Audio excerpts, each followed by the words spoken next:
O Brasil teve pelo menos 2 semanas de antecedência em relação à maioria dos países do mundo para se preparar para o enfrentamento da pandemia de Covid-19. Em meados de janeiro, a doença se alastrava da Ásia para a Europa e desta para os Estados Unidos. E o Brasil cometeu 3 graves erros que eu vou apontar nesse vídeo para você em relação ao enfrentamento da pandemia de Covid-19. Pois bem, inicialmente eu quero desejar a você boas-vindas aqui no canal. Eu sou o Paulo Henrique, biólogo e dentista, mestre e doutor em microbiologia, imunologia e professor universitário. Nós estamos agora, a partir dessa semana, exibindo vídeos sempre às segundas, quartas e sextas-feiras, às 19 horas. E no sábado nós fazemos um apanhado daquilo que ocorreu na semana, aprofundando o tema mais relevante da semana. Queria também pedir a você que ainda não está inscrito, que se inscreva aqui no canal. Nós temos o hábito de todo vídeo que a gente posta é objeto de uma criteriosa pesquisa em fontes confiáveis e principalmente em fontes científicas. Isso dá credibilidade aos nossos vídeos. E é exatamente baseado nessas pesquisas que eu sempre coloco na descrição do vídeo que eu vou começar a falar hoje com vocês sobre os 3 erros mais graves cometidos pelo Brasil no enfrentamento da atual pandemia de Covid-19. Se liga aí que ao final nós temos uma conclusão a fazer sobre esses 3 erros. Vamos então ao primeiro erro cometido pelo Brasil.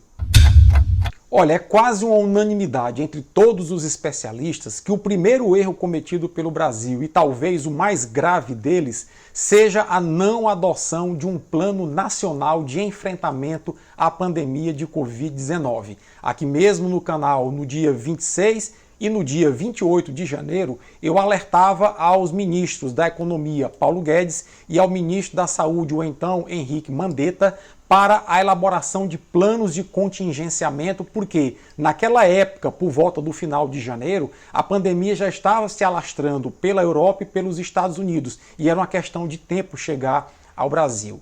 Na nossa opinião, que trabalhamos a parte científica e analisamos também a parte política, várias foram as ações que não foram implementadas pelo atual governo.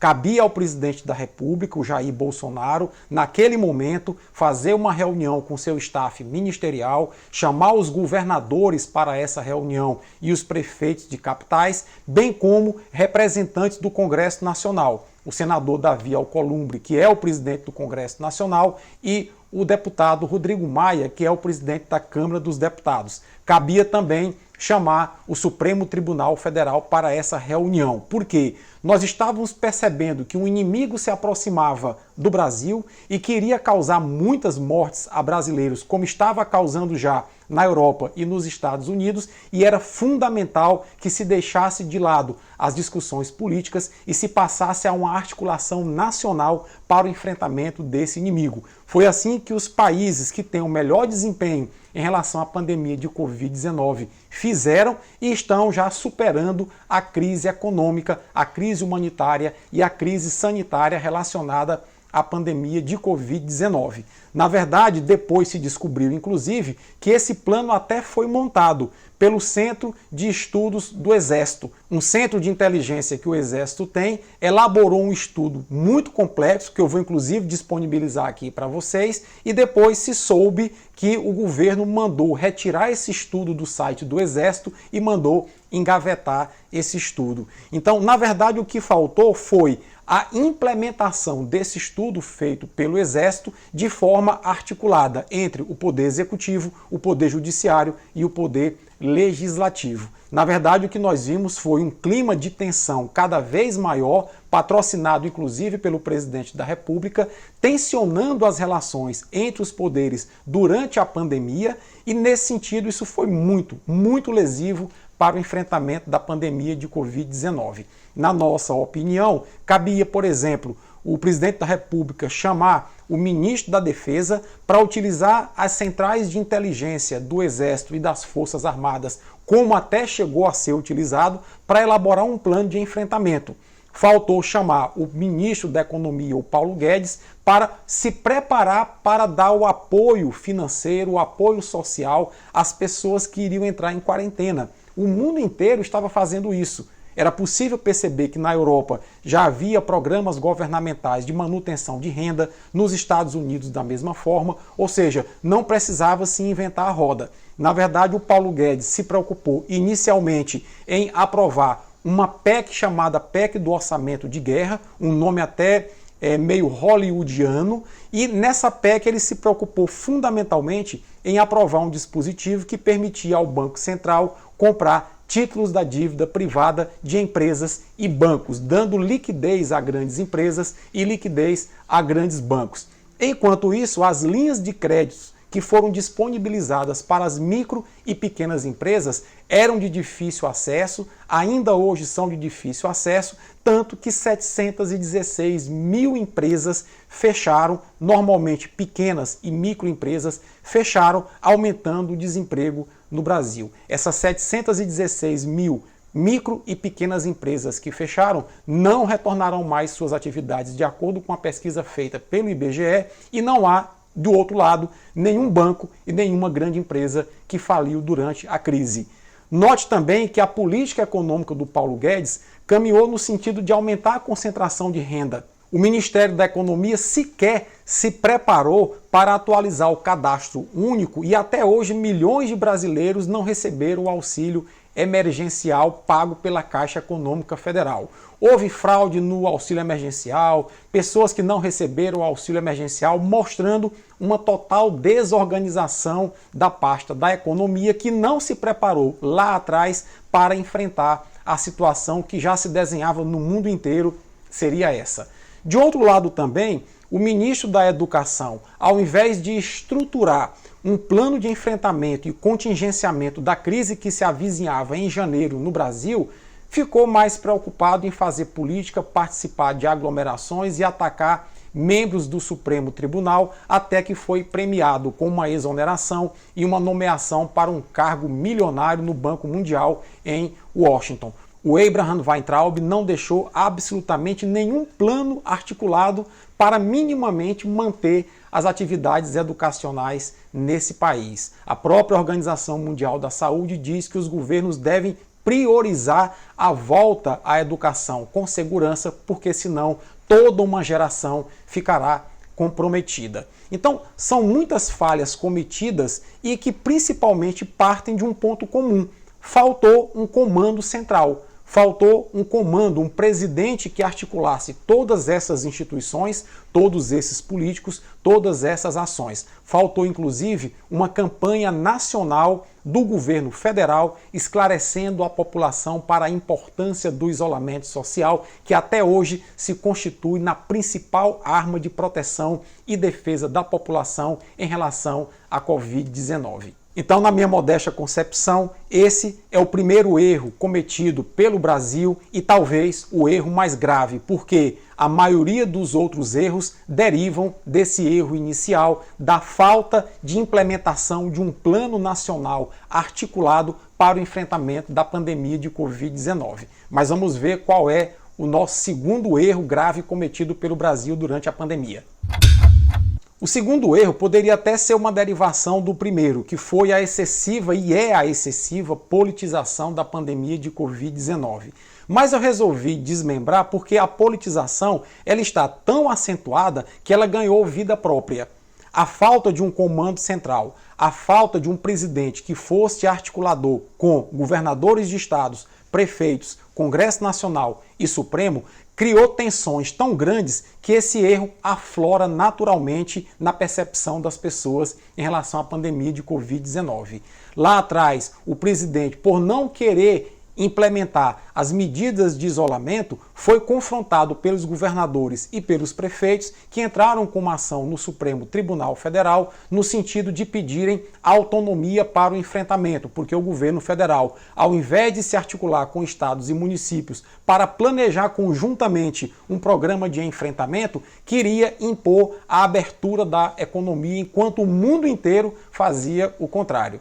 Depois, quando o Supremo Tribunal reconheceu a autonomia de estados e municípios para o enfrentamento da pandemia de Covid-19, a reação do presidente foi politizar essa decisão, dizendo que o Supremo passou a bola para estados e municípios, quando na verdade isso é uma grande mentira. O que o Supremo fez foi aplicar a Constituição ao caso e disse que estados e municípios possuem atribuições concorrentes à União.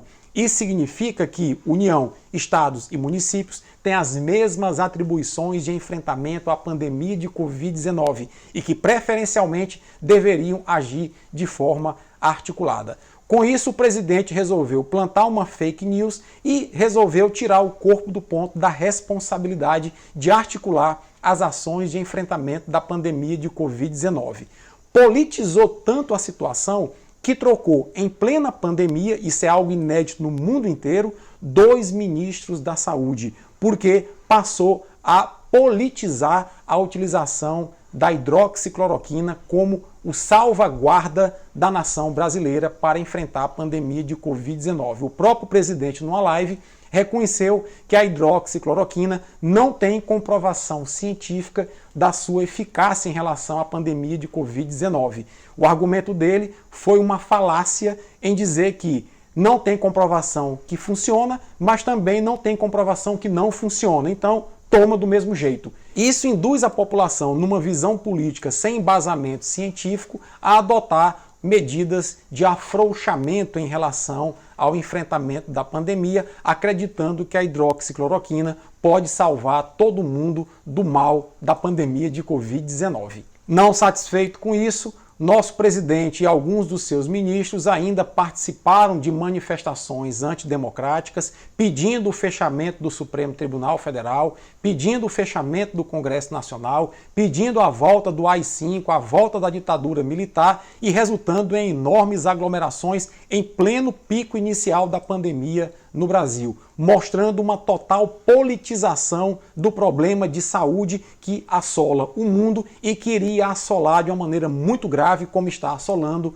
o nosso Brasil. E essa politização continua até os dias de hoje. O presidente ele anda oferecendo hidroxicloroquina até para EMA e recentemente começou a politizar inclusive a vacina da Covid-19. Isso mesmo. Em uma live na semana passada, o presidente disse de maneira acertada, diga-se de passagem, que autorizou o Ministério da Saúde comprar 100 milhões de doses da vacina de Oxford, que é um dos protótipos de vacina mais promissores na atualidade. Mas não deixou de dar uma alfinetada na China, que por sinal é o principal parceiro econômico do Brasil, dizendo que autorizou comprar a vacina da Inglaterra e não daquele país, se referindo de maneira indireta à China, que, repito, é o nosso principal parceiro econômico e que sofre desde o início desse governo com investidas do próprio governo e de apoiadores do governo. Então, esse conjunto de exploração política da pandemia de Covid-19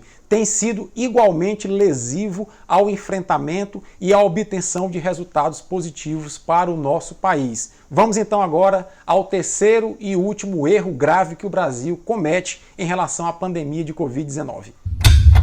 O terceiro erro grave que o Brasil comete em relação à pandemia de Covid-19 é o não enfrentamento das fake news que estão bombando nas redes sociais. Muito ao contrário, parte de segmentos governamentais fazem investir dinheiro público na alimentação das fake news em relação à pandemia de Covid-19. Isso é muito lesivo, tem muita desinformação, tem muita gente que está utilizando de falas que não têm embasamento científico para dar opinião em relação a drogas, a medicamentos contra a Covid-19, em relação a ações de mitigação, de redução do espalhamento do vírus, e isso tem sido muito lesivo no enfrentamento. Aí falha a comunicação governamental, que deveria estar com uma campanha nacional de conscientização da população para o problema grave que nós estamos enfrentando. Segundo pesquisas e segundo a Organização Mundial da Saúde,